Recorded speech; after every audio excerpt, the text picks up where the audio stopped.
Hi, this is Micornus, Phokane, the leader and the founder of Church Governance Solutions. We are restoring godly order in the house of the orderly God. And today we're dealing with a topic that we started a few days ago. And we are speaking about important principles that as a church leader you need to take a note of. Because that's very important that you take notes on these particular principles, because they are going to shape your leadership as a church leader. They are going to shape how you lead others. They're going to shape how you mentor others, how you make others to believe in leadership as well. And these are very important principles that we're talking about. The first principle that I want to embark on today is that the leadership implication of what we call evolution is that those who are stronger and those who are physically stronger, sometimes intellectually stronger, and those who are creative as well, are more inclined or destined to lead and control others, while the rest of the people become followers. But this is actually a principle that is implicated by what we call evolution. This is a principle that is caused by what we call evolution, because as we live in life, and I'm sure you'll realize that those that are educated automatically start dominating us, start actually controlling, start actually becoming leaders automatically. We have seen in village communities whereby teachers actually even take roles of being pastors, whereby they bury the dead and so on. They are MCs in funerals and in weddings. They're the people that are commonly looked up to. Why? Because when you are educated, then the concept of evolution, what it does, it implies that those that are educated then should automatically lead. And that's the principle that we have seen that the world has actually adopted, whereby those that are physically strong amongst us, we think that they must automatically become leaders.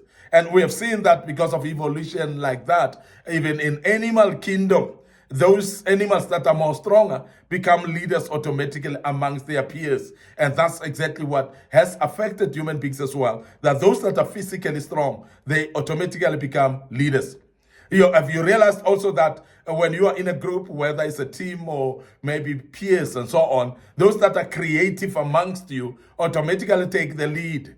Because that is why, even when they are not choosing themselves to become leaders, but the followers automatically choose them to become leaders, because they think because you are creative, then you should automatically become a leader. And that is actually instilled a certain principle in human life right now.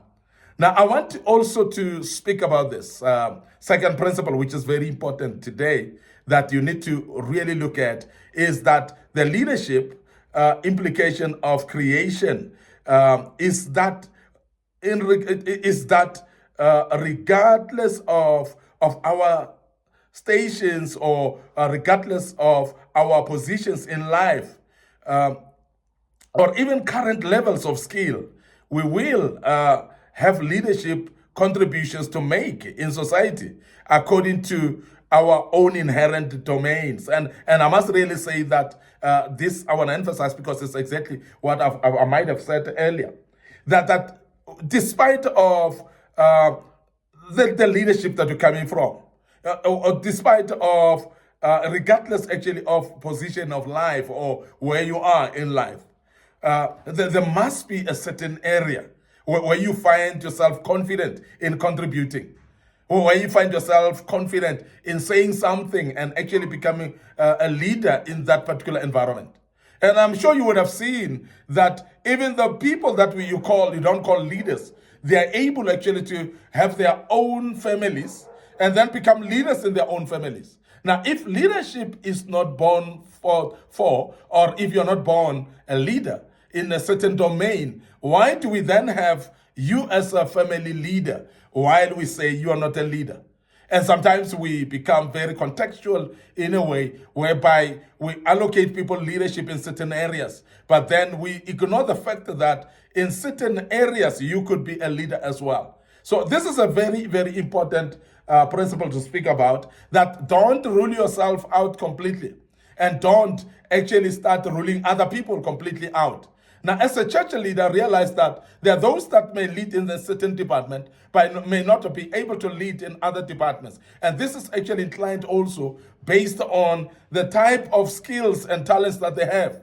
And maybe also the environment that they grew up in, that has shaped them to a certain level of knowing how to do things in a certain way in another sphere of their lives. And therefore, this is the place where one can give contribution. So don't shut people out because you think that they cannot be leaders. Don't shut their ideas out because they might have actual ideas that are better than others in certain areas of their lives based on the exposure that they come from, based on the environments that they come from and what they've learned along the way in their lives. So as a church leader, this is very important to take a note of that and see this as very important as well. The other principle that we need to maybe zoom into just now is that being made in the image of God and being made in that likeness of God, of the who is the creator. It means that having the creator nature, which is the spirit of leadership in us. Now, because he himself, he has instilled leadership in us because being a creator, God is a creator. So in other words, there's that creator spirit in us. And there's that creative mind in us. There's this creative ways in us. So therefore, because we are born from a creator, which is God. Now, because of that, it is actually speaking to a principle of born from a creator, then you're a creator yourself. Because now you're a creator as a leader. I would love you to open up, to allow others, because everyone in your church, they are made in the image and likeness of God. So therefore, they've got the potential to become leaders in any sphere of their lives.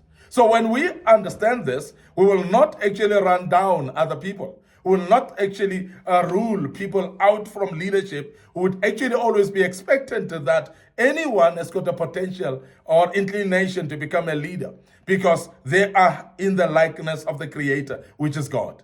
Now, this is actually something very beneficial for us to understand. It is something great in us that when you start to understand that you are created in the likeness of God. So meaning that you can think like God, you can do things like God, you can actually speak like God because there's a power that is being invested in you by the Creator himself. He has made you in his own likeness for a purpose. So therefore, what he can conquer, God, the God in you can conquer through you as well.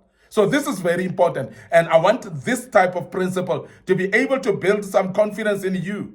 That if people have told you that you're useless, you cannot be useless because you are made in the image and likeness of God. And when you are seeing this revelation in you, that you are made in the image and likeness of God, so therefore you are able. You cannot fail. So you cannot actually be found amongst those who fail. And that is why the scripture says you are the head, not the tail. You are actually someone who can actually be able to lead. Now, there's some leadership qualities in you just because you are in the likeness and image of God. And that's very, very important that we emphasize that. Now, finally, as we close this part 3, I want you to look at this principle. That principle that speak about 5 myths of leadership. Now, I want to speak about this as I close, that there are many people that are categorically having these myths that they speak about leadership in a certain way because they believe leadership is in a certain way. And I want us to clear that just before we close today.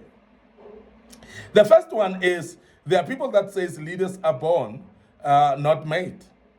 And I want this to be understood that yes, leaders are born, they're also made as well, because we can't actually say they are born, not made.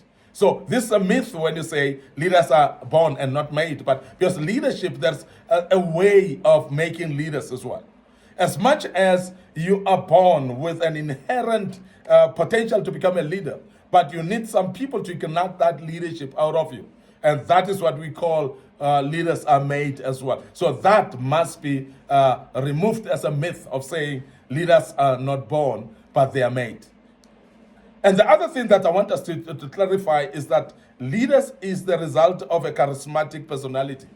There are those of people that believe that way, that everyone charismatic then can become a leader. And I want to emphasize the fact that there are those that are charismatic, but they don't even have wisdom. They don't even have leadership skills. They don't even have the wisdom of leading. They don't even have what we call emotional intelligence to lead people. So therefore, charismatic approach or personality doesn't necessarily speak of good leadership. So that can be a myth whereby everybody who looks very charismatic, then we take them to become good leaders. And that must be dismissed as a myth as well.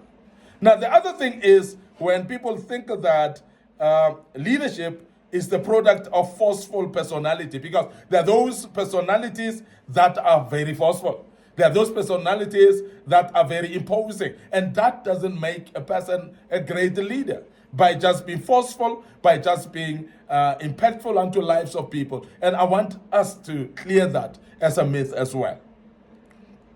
The other thing is that many people believe that leadership is as a result of special training. And I want to emphasize that there are some trainings that may not produce a leader out of you. There are many people that have gone through leadership training so many times in their lives, but they still struggle to become great leaders because training alone is not enough. And we want to emphasize this today, that this can be a myth. When you think that everybody who has gone through a training then can become a great leader. So I want to remove that as a myth, because training alone may not be enough. I want to close up here today. Your host, Micornus, Phokane, the leader, the founder of Church Governance Solutions. We are busy restoring a godly order in the house of the orderly God. What are we speaking about? The principles that you as a church leader should take note of, because they are very important principles for your life. And before we close, we want to remind you of our Facebook page, Micornus Phokane, our Facebook page, Church Governance Solutions. So please make sure that you are liking those pages, follow us on the pages as well, click notification buttons. Don't forget our YouTube channel as well. Very important that you follow us on our YouTube channel. We have got also our TikTok account, of course, is waiting for you as well. And as you do follow us, the good Lord will bless you. And before I check out right now, please remember that we are having these platforms for you. Share them, maybe through WhatsApp platforms. You can share them through emails. You can share them as well through any other platform like Facebook Messenger as well. And the good Lord will bless you as you do that. Allow me right now to check out right here and say, till we meet in part 4 of this great topic, may the good Lord bless you. And allow me to check out and say here now and say cheers for now.